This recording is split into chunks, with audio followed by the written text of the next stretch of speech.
Hello everyone. Today we are discussing about our topic triangles.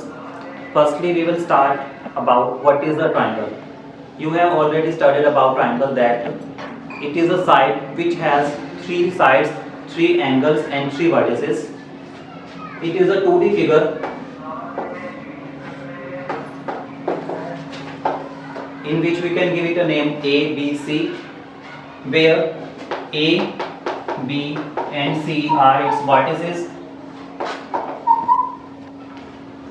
A, B, B, C and AC. A, B, B, C and AC are its three sides. And angle A, B and C are three angles of this triangle. A, B, C are angles. An angle is formed by the intersection of two lines.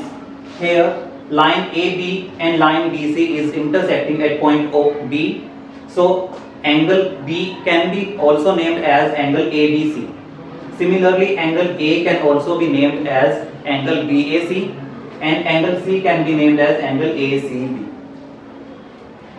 So now we will discuss about the types of triangle. How can we classify the triangles? Triangles can be classified on two bases. Classification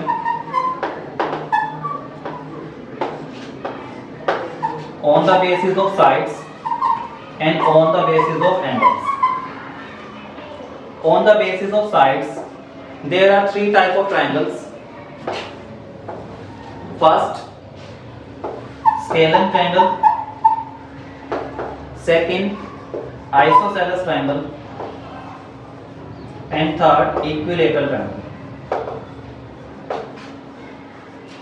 And on the basis of angles, we have acute angle triangle, obtuse angle triangle, right angle triangle.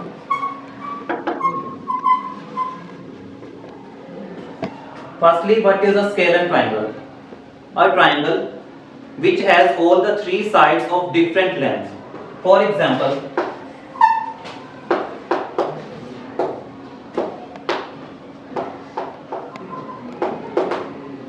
the triangle ABC has the side 3 cm, 4 cm and 5 cm. Then it is a scalene triangle.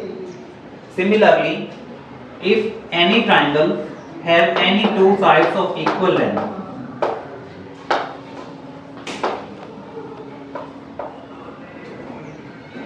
like in this figure, triangle ABC has two sides AB and AC of equal length 4 cm, then it is called isosceles triangle. An equilateral triangle which has all the three sides of equal length.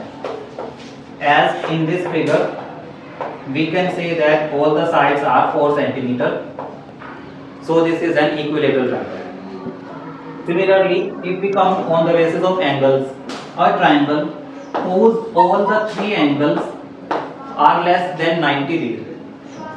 Whose all the three angles are less than 90 degree, 60 degree, 70 degree and 50 degree.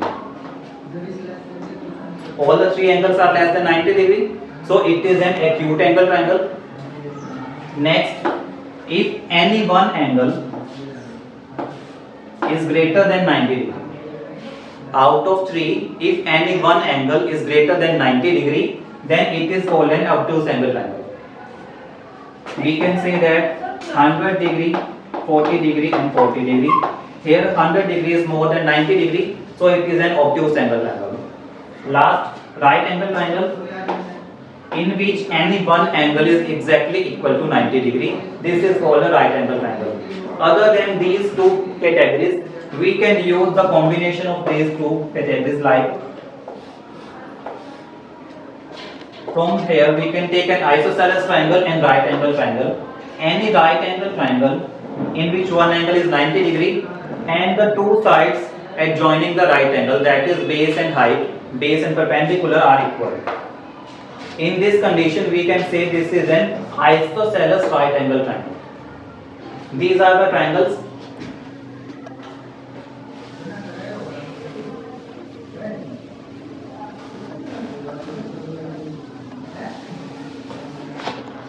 Next we come to the properties of triangles.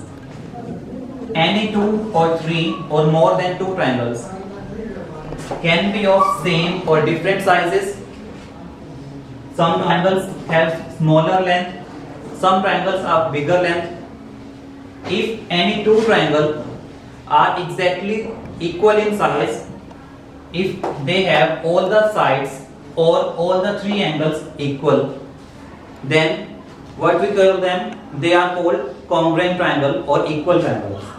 We use symbol this for congruency of two triangles. If we name these two triangles ABC and PQR, then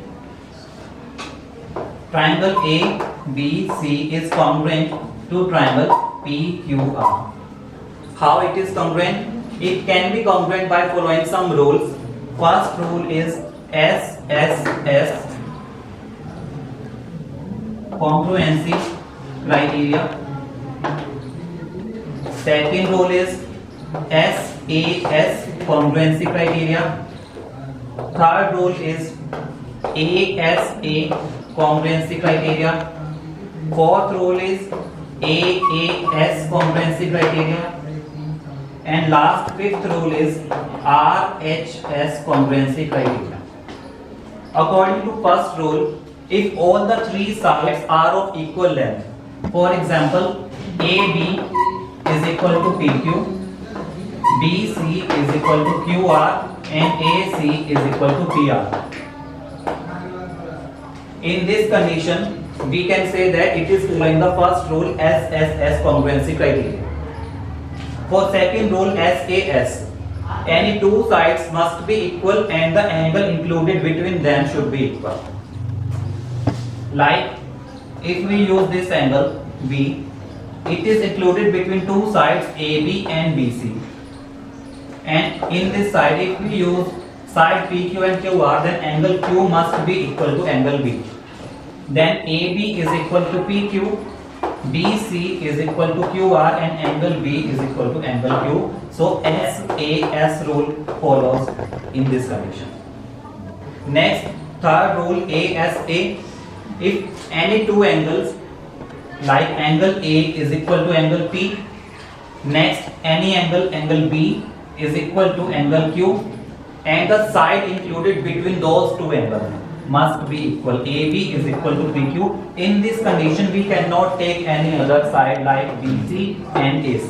If we are using angle A and B, then the side should be included between them AB. Must be equal. This is the third rule ASA. In fourth rule AAS, in this condition we can use any other side like A is equal to P, B is equal to Q, and any other side BC is equal to Q. In this condition we will not use the side included between them. So this is the fourth rule AAS, that is angle, and side. And the last rule is RHS, means right angle, R means right angle, H means hypotenuse of right angle triangle, and S means any one of the other two sides. For this video, I am drawing two right angle triangle, ABC, right angle at B, PQR, right angle at Q. In this condition, to follow RHS congruency criteria, angle B is equal to angle Q, that is the right angle, equal to 90 degree. Next, H means hypotenuse, so AC is equal to PQ, and any other side from AB and BC, any one side must be equal to the corresponding side of triangle PQR. We can say that BC is equal to QR. Then in this condition, triangle ABC is congruent to triangle PQR. These are the 5 rules for congruency of any triangle. If you follow these rules, you can prove any congruency of all the triangles.